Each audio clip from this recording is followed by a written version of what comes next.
I'm from Oregon, so Louisiana kind of felt almost fake to me in a way. I didn't think it was a real place.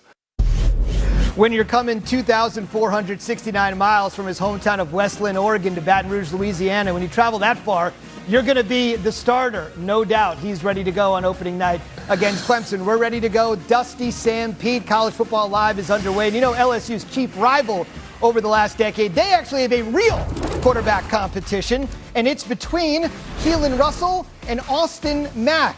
Alabama's quarterback, as you know, is the most scrutinized player in all of college football. The guy that'll eventually make the choice on what he's really looking for as he pares it down. I want to know what it feels like when the chips are down a little bit in a practice, or maybe we had a 3-and-out and to move the ball. What do they look like? And, how are their teammates responding to them? So certainly you can't just have the rah-rah guy start if you can't throw the freaking ball. But I'm definitely looking for command because they're both capable physically of making all the plays. So now you're starting to look at decision-making, completion percentages, turnovers, explosives, how all those things obviously weigh out. But then also just, does it look like that guy believes, like, I'm going to make this play? And, both those guys are getting better at that every day. They need to, because they haven't gotten a ton of reps. Mack a little bit more than Russell, if it means anything, and it probably doesn't. When it came to mop-up time in the Rose Bowl after Indiana annihilated them, it was Austin Mack who did get the snaps on that day, but obviously we have had about 7 or 8 months of observation since then. All right, let's talk about it. Pete, as I mentioned, this is one of the most highly scrutinized battles any team is going to have. It's Alabama's quarterback. What's the scuttlebutt you're hearing? Zubin, heading into camp, Kalen DeBoer told me he'd like to have about a week and a half of camp with a named starter. Look, these are two very different skill sets in these starters. The best way to think about it is this. Austin Mack, he's like investing in the S&P 500 for the Tide. There's going to be some ups and downs, but you're going to get steady growth. You know exactly what you want. He's a pocket quarterback. He's going to limit turnovers, etc. Keelan Russell, he's a little bit like some semiconductor stocks. There's going to be some big swings, maybe a little more vulnerability, but the end of the day, the higher profit margin is going to be enticing. Keelan Russell also can run the ball, and I think, Dusty, that's why the Tide is so intrigued by him and why Kalen DeBoer wants a little bit of time to maybe insert some of the packages that would favor him if he wins the race. Yeah, Pete, I like profit margins. Count me in on that. I just think there's such a high ceiling with Keelan Russell. I mean, you go back, he was the 2024 Gatorade High School Player of the Year. Even go back to A-Day, when they had their spring game, 4 touchdown passes. I like the way he moved in the pocket, moved away from pressure almost effortlessly, can really throw the football down the field. And look, this is going to be a rebuilt offensive line. I want a quarterback back there that's going to be able to evade pressure, make plays on the move. And this is an Alabama offense that can't run the football. You know what helps running backs run the football? A mobile quarterback. I think the ceiling is so high with Keelan Russell. And if it's that close, give me the young guy who's got more of the upside, Acho. Well, I believe that time in the market matters as well. And Austin Mack has been around this coaching staff, has been around this program. Back in 2023, he was with Washington, was with Ryan Grubb. He understands the playbook, and I understand that he's been there, hasn't played a ton, but there's a lot that he's seen, a lot that he understands, a lot that he'll be able to translate. He's got a 6'6", 237-pound frame, so he has the size, but also I think that the experience within watching practice and performing in practice, I think that can translate with understanding what Ryan Grubb wants to see when the moment gets tough. Those are the games for Alabama. I almost feel like we need to change our bottom line ticker to the CNBC stock ticker after hearing this. By the way, Disney stock trading at $103 and change, just in case you were wondering. All right, Austin Mack, by the way, year 4 with DeBoer, which actually matters a little bit too. Now, as for Miami, what's interesting about the Hurricanes last year is that their couple regular season losses both came on weeknights. They opened the season Friday, September 4th at Stanford on ESPN. Mario Cristobal, by the way, will be on College Football Live tomorrow. We'll get an inside scoop on everything that's going on with the Canes. And the one thing you need to know since he's been there, up, and away. Last year, they came within a drive of winning the national championship. So, Pete, I want to start here with you. When you're that close, teams that are on the precipice generally do not stand pat. What can you tell us about another, I would presume, new-look Hurricane team?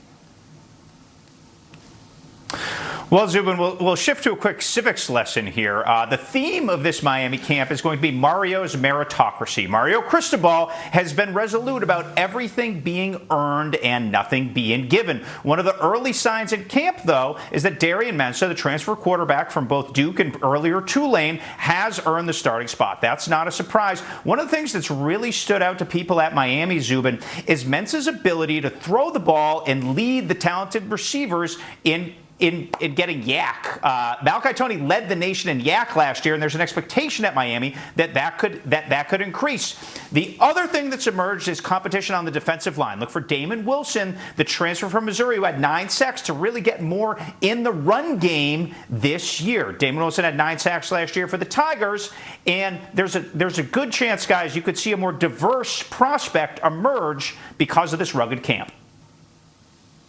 Yeah, Pete, I didn't take physics, but I majored in defensive line play. And when you go back to last year, that was the catalyst to this Miami ride to the national championship game. It was really those two bookends. When you look at Akeem Mesidor, Ruben Bain, they were game wreckers, both first-round picks. So what do? You reference Damon Wilson. I thought he was the best pure edge rusher in this previous portal class. I love the first step, elite quickness, the ability to get after the quarterback, an array of moves off the edge. And I think now working with Jason Taylor is only going to allow him to be better. They've got 3 5-star defensive linemen that came in together going into their 3rd year. It's Justin Scott inside, who was a monster down the stretch of this season. It's also Marquise Lightfoot, who's got real length off the edge, who's going to improve as a pass rusher. And look for the name Armando Blunt, who's got versatility with size, can play inside, can play outside.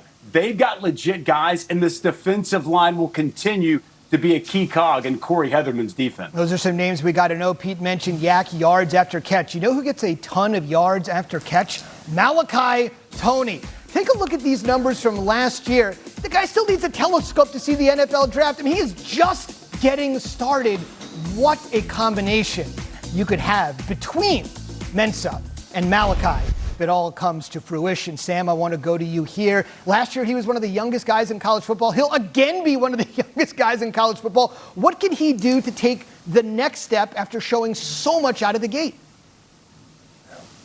One thing that Malachi Tony does extremely well is his ability to understand football, right? He's great in space. He understands coverages. He understands where defense can be weak. He understands his strengths specifically. And so I understand he's just 18 years old. He plays wide receiver, but you can see him in the slot, see him out at X, see him on the outside. He has such a great feel for what defenders are trying to keep him from doing.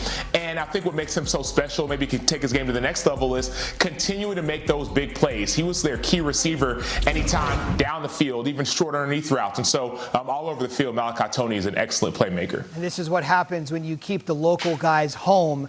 This is what makes those guys want to continue to come to Coral Gables. He's just on. The town of Oxford is known for 2 things: football and Faulkner, the literary legend and Mississippi native.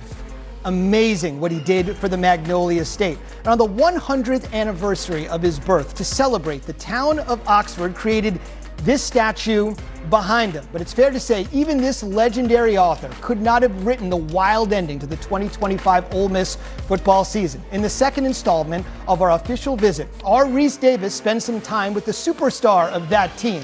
Where else? On the square in Oxford, a screen pass away from Faulkner himself. Trinidad Chambliss. He was a late bloomer. No Division I offers. He went to Ferris State. This guy was D2 national champ. Now could he be D1 king? Chambliss on the move. End zone. Delivers. Touchdown Ole Miss. Chambliss inside the pylon. The plays that he made in the Georgia game, they were Fran Tarkenton-like.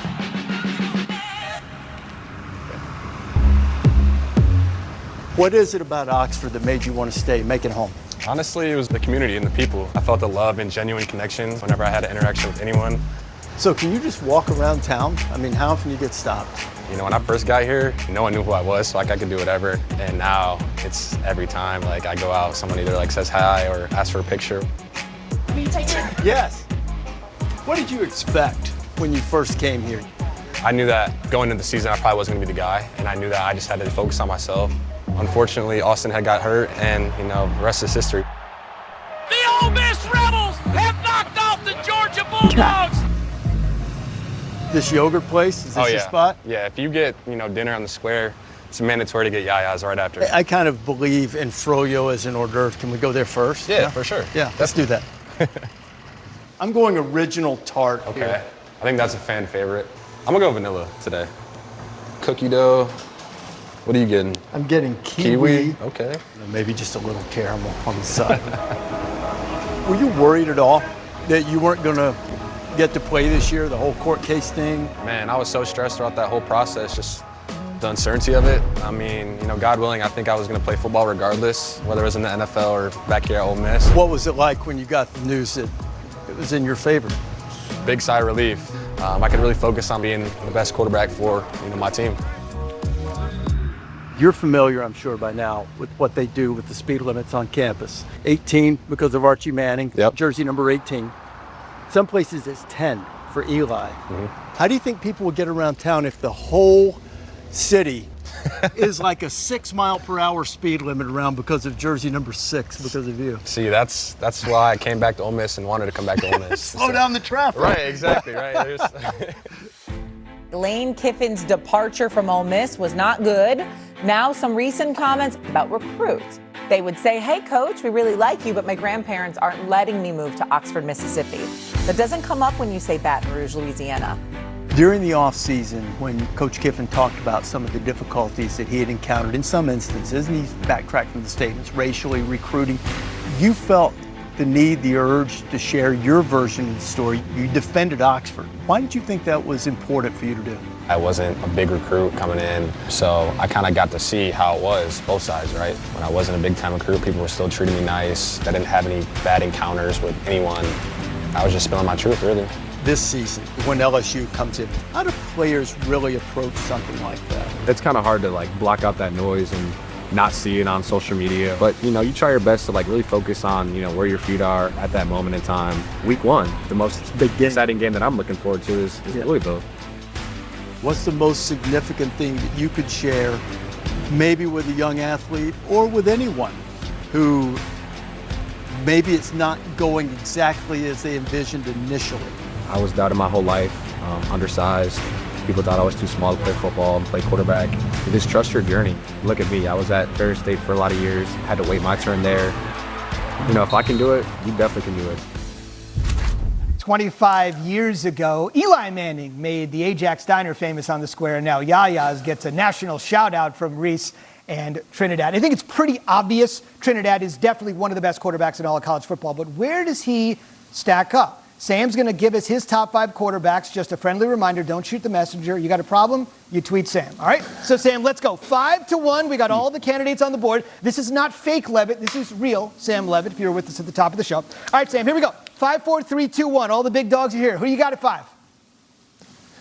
At 5, I'll start with C.J. Carr. C.J. Carr potentially may be one of the top quarterbacks drafted. One thing that shows up for him a lot when you watch the tape is big-time plays in big-time moments. Now, granted, he had a lot of talent around him. He still does, right? Jeremiah Love last year, a first-round pick. Jadarian Price last year, a first-round pick. So it may have taken some of the pressure off of him, but at the big-time plays, he was making it when it needed to happen. And so C.J. Carr could be one of the top players drafted. When it comes to college quarterback, I got him at number 5. At number 4, give me Arch Manning. And Arch Manning at 4, there are some highs, but there are also some lows with Arch, right? There were some high highs. You go to some of the throws that he made, go to the Oklahoma game, go to even later this season, go to the game versus Michigan.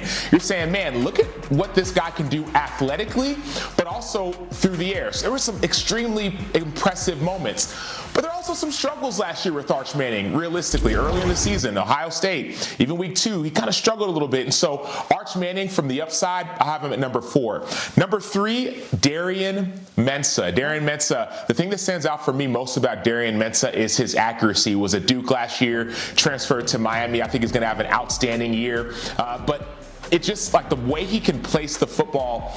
It's something that's very impressive. He's not necessarily gonna run for 500, 1,000 yards per se, but his ball placement is almost second to none. So that's why I have him at number 3. Okay. Number 2, Dante Moore. Dante Moore could have been a first-round pick last year. Likely could have been the number 2 overall pick last year. For him, it's the decision-making that stands out the most. Dante Moore is an excellent processor, excellent decision-maker, and you can see the maturity that he's had over the last several years. He gets a chance to, yes, like he lost Kenya Sadiq, he lost a lot of talent, I understand that, but there's level of maturity, level of confidence, level of swagger. Obviously, he has the height, the size, the ability, but number one, for me, it's got to be Trinidad Chambliss. And I just go to what he did to finish the season off last year. I go to the game versus Georgia in the Sugar Bowl. I mean, he put the team on his back and was nearly impossible to stop. Obviously, go back to Tulane, go back to even the entire season, not just the playoff. Trinidad Chambliss can do it with his arm, do it with his legs, but more than anything, he knows how to win.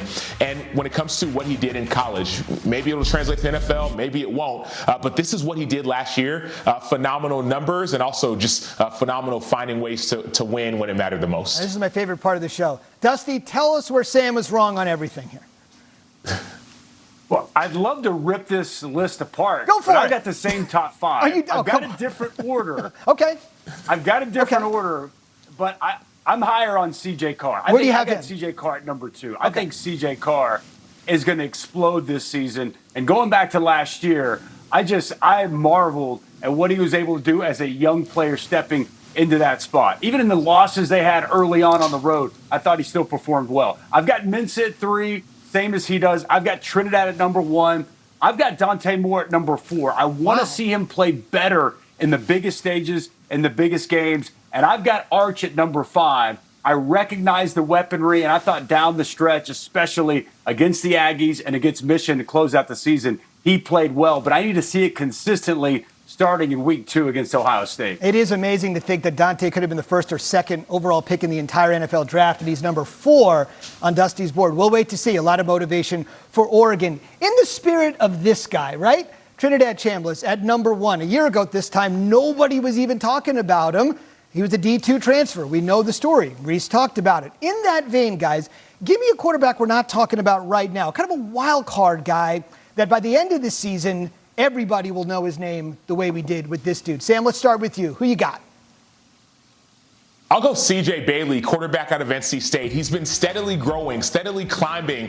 Hasn't had that breakout season just yet, but he's improved year in and year out. He's 6'6", 218 pounds. When he came in, he was 170 pounds. This kind of freshman phenom that was he was running like a deer almost, right? Like he's tall, he can run a long strider, but he's developed more as a leader. And so if C.J. Bailey can kind of build up that confidence, not just as a thrower, but also as a runner, he could be a name that a lot more people are talking about this season. I'm going to take you to TCU, and the name is Jaden Craig. And you probably haven't heard this name because he was at Harvard the last several years. But this guy is a baller. Everybody's going to see him week 0 in Dublin against North Carolina. Great frame, 6'3", 230. He's really accurate in the short to intermediate passing attack. Ball placement is at a premium. Processing is at a very high clip. And naturally, going to Harvard, he's very smart. He set records at Harvard in passing yards of over 6,000, touchdown passes with 52, and he took good care of the football. A name to watch out for, not on many people's radar. There will be a household name by midseason. We'll keep an eye on that quarterback. We take a look at the 5 quarterbacks we had. But if we were ranking these coming out of high school, Nico would have been number 1. On the way, the one addition UCLA has made from somebody who won't even take a single snap this year that could catapult Iamaleava to the next level. Wait till you meet the brand new Bruin. Next. We are back on College Football Live. How about this? Former NFL quarterback Derek Carr is going to be joining the staff at UCLA, going to be working on some game planning and strategy. If you're wondering what the tie is here, UCLA's general manager used to be a Fresno State assistant, and of course, that's where Derek played. This is pretty interesting. Dusty, what are your thoughts on this move and what it might mean for Nico Iamaleava as he tries to kind of take the next step? Bob Chesney just continues to hit home run after home run. There's been so much buzz about this UCLA program since he took the job. They've gotten donations that they haven't gotten in the past. The recruiting is off the charts. And now you bring in an 11-year NFL veteran who's made 4 Pro Bowls, who can now help your quarterback, Nico Iamaleava, who's in a pivotal season, grow, mature, and get a better understanding for the quarterback spot. I love everything about this, and I love everything that's going on right now in Westwood under the guidance of Bob Chesney. And as I look at this schedule, it's about momentum. They've got all this momentum. what a game they have at Cal. JKS and Nico, that's going to be a quarterback showdown. And they can beat San Diego State, Purdue, win at Maryland. Imagine, Sam, if they could get off to a 4-0 start for this Bob Chesney tenure. I think this Derek Carr move is less about this season alone and Nico Iamaleava, but more about the future for UCLA. Think about what this is going to do for recruits, for quarterback recruits, for offensive recruits. Yes, Nico's going to be better because of Derek Carr this year. Derek Carr has the experience playing in the NFL, playing at a high level in college, second-round pick, etc. But think about if you're a high school kid who's thinking about going to try to pick a school. Let's say you're from California, and you're like, do I stay home? Man, I could go and learn from a guy like Derek Carr, who made a lot of money in his NFL career, and also had a lot of success. And so I think short-term, great, long-term, even better. Yeah, and one last thing, Dusty, for you, nobody was worse off than UCLA last year after the Deshaun Foster firing. It feels like in a calendar year, they have completely flipped the script. Completely flipped the script, Zubin. And again, that's where if you can capitalize that early with that schedule, there's no telling potentially what happens next year and moving forward for Bob Chesney and UCLA. We'll see you tomorrow for more College Football Live, where Mario Cristobal will be with us.